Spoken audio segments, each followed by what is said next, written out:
Tuhan. Semua yang udah semangat, mari kita sama-sama memuji Tuhan. Shalom adik-adik, ketemu lagi untuk memuji Tuhan. Apa kabar semua? Sehat ya? Amin. Puji Tuhan luar biasa. Oke, kita mau beribadah, kita bersyukur walaupun masih ibadah online, tetap semangat ya, karena Tuhan masih memberi kesempatan kita untuk beribadah.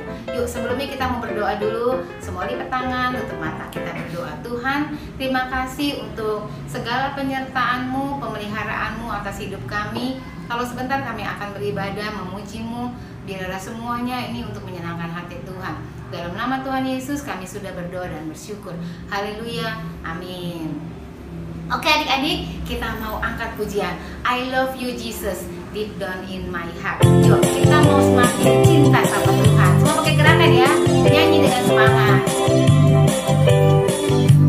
I love you Jesus, deep down in my heart. I love you Jesus, deep down in my heart. Think about it, deep down, deep down in my heart. Talk about it, deep down, deep down in my heart.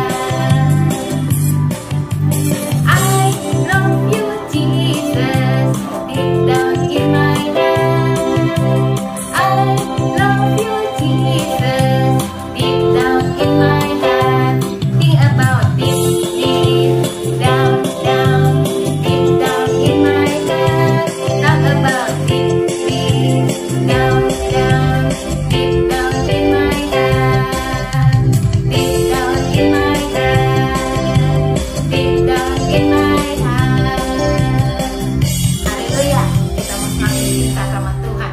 Kita mau sambung dengan lagu kedua. Dia harus makin bertambah, ku harus makin berkurang. Biar Tuhan Yesus yang terus bertambah-tambah dalam kehidupan kita. Yuk, nyanyi dengan semangat. Pakai gerakan lagi.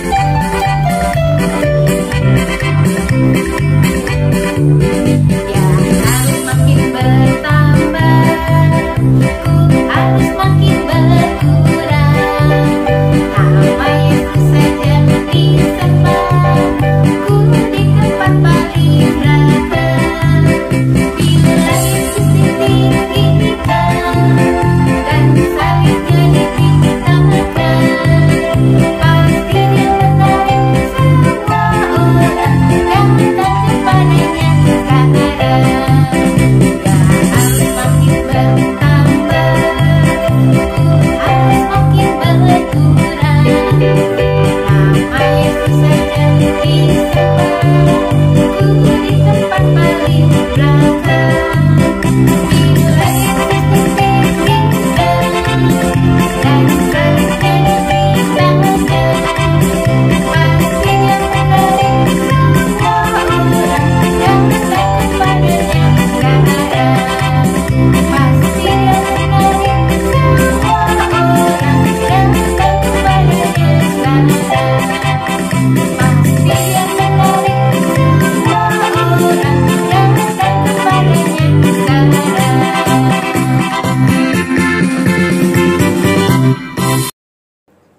Oke adik-adik semua, udah siap untuk mendengarkan firman Tuhan? Sebelum mendengarkan firman Tuhan, yuk kita berdoa dulu.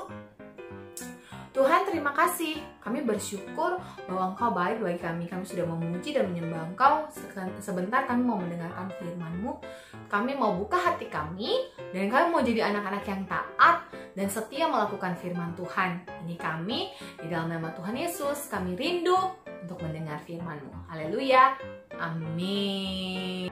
Wah, sudah lama ya kita nggak ketemu pakai ibadah online 2 minggu ya, karena kita ibadah pakai WA call. Tepuk tangan buat semua adik-adik yang udah hebat banget ibadah pakai WA call bareng kakak-kakak sekolah minggunya kemarin 2 minggu. Dan walaupun halangan dan rintangan menghadang, kita tetap bersemangat untuk mendengarkan firman Tuhan. Walaupun pas lagi WA call tiba-tiba ada suara sepotong. Tapi kita tetap semangat. Ada yang koneksinya putus-putus juga, Kak. Iya, nggak apa-apa. Yang penting kita semua rindu untuk mendengarkan firman Tuhan. Nah, hari ini kita mau lanjutin petualangan pengharapan kita bersama Nabi Elia. Sudah siap semuanya? Kita ingat, Minggu pertama, Tuhan menyuruh Elia pergi ke tepi sungai Kerit. Dia melakukan persis seperti apa yang Tuhan perintahkan. Karena Tuhan mau menghukum bangsa itu dengan tidak menurunkan hujan dan tidak memberikan embun. Dia sudah datang ke raja. Raja, Tuhan akan menurunkan hujan loh. Kamu gak mau bertobat, mau tetap menyembah Nabi Baal. Rajanya bilang, kamu omong kosong aja, udah sana pergi. Gitu, kita gak peduli, kita tetap menyembah kepada Nabi-Nabi Baal. Wah, hebat, kata Elia. Oke, fine. Lalu dia pergi ke tepi sungai Kerit. Di sana, dia diberikan oleh burung gagak yang kasih dia makan. Tapi, karena kekeringan melanda negeri itu berkepanjangan, sungai itu juga jadi kering. Akhirnya Elia nggak punya lagi air untuk diminum di situ.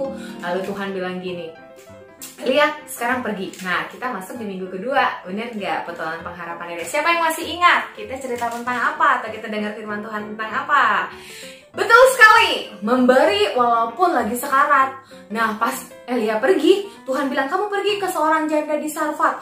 Nah, pas dia pergi ke seorang janda di Sarfat itu, janda itu cuman punya satu kepal tepung dan minyak dalam buli-buli yang cuman sekali masak aja. Abis itu dia sama anaknya makan, terus mereka mati. Tapi hari itu kita belajar tentang bagaimana memberi kalau Tuhan sudah memerintahkan kita untuk memberi, karena orang-orang yang mau memberi dan orang-orang yang mau memberi dengan sukacita walaupun kekurangan, Tuhan akan memberkati hidupnya mereka. Sekarang kita masuk dalam minggu ketiga petualangan pengharapan kita bersama Nabi Elia. Sama-sama nanti adik-adik boleh baca di rumah kisah ini, Raja-Raja pasal 18 ayat 20 sampai ayatnya yang ke-46. 1 Raja-Raja 18 ayat 20 sampai 46. Kak, banyak amat, Kak. Ini tapi seru. Seru banget ceritanya ya. Jadi jangan lupa dibaca. Oke. Kita mau dengerin firman Tuhan ini sama-sama. Jadi setelah Elia pergi ke Sarfat, ketemu sama janda, kekeringan itu terus melanda negeri itu. Si raja sama ratunya ini jahatnya minta ampun dan gak mau dengerin perintah Tuhan. Capek ya Elia ya kasih tahu pesan Tuhan untuk mereka. Nggak ada yang mau dengerin, cuman Elia doang yang dengar-dengaran sama firman Tuhan. Lalu kekeringan melanda sampai 3,5 tahun. Ih, lama ya, 3,5 tahun. Kayak dari bayi sampai udah mau gede dikit ya. Sebentar lagi sekolah, playgroup. Lama loh, nggak ada hujan. Jadi selama itu bangsa Israel tuh jadi kelaparan, susah dapat makan. Aduh, pokoknya tersiksa kan kalau nggak ada hujan. Nyuci juga nggak bisa, mandi nggak bisa. Iya kan, kalau nggak ada air di rumah gimana? Nggak bisa mandi, nggak bisa makan, nggak bisa cuci, nggak bisa minum. Susah. Lalu Elia datang lagi kepada Ahab. Ahab, nih Raja Ahab, aku mau kasih tahu lagi nih. Tuhan tuh udah sabar banget nih, tapi dia mau mengampuni bangsa ini. Percaya yuk sama Tuhan. Tapi dia mau menurunkan nih hujan kepada negeri ini. Wah, kata Ahab, tipu-tipu aja kamu. Sana pergi, aku nggak percaya sama kamu. Lalu dia bilang gini aja. Kamu percaya kan sama nabi-nabi Baal kamu gitu? Mana mereka sampai sekarang aja berdoa tapi hujannya nggak pernah turun.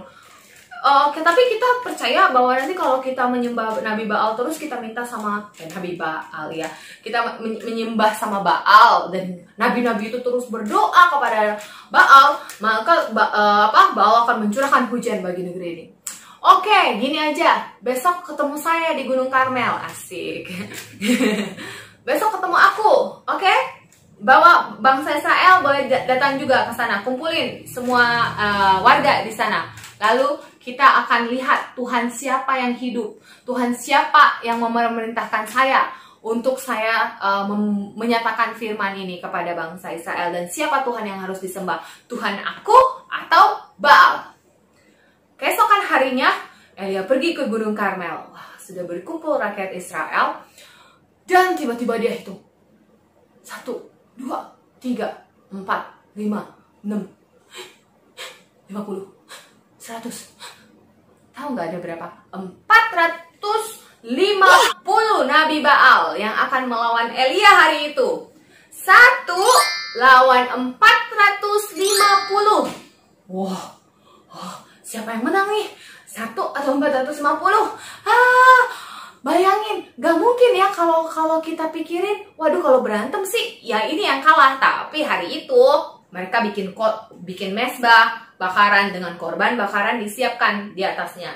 Yang nabi-nabi Baal 450 orang juga menyiapkan mesbah dan korban bakaran.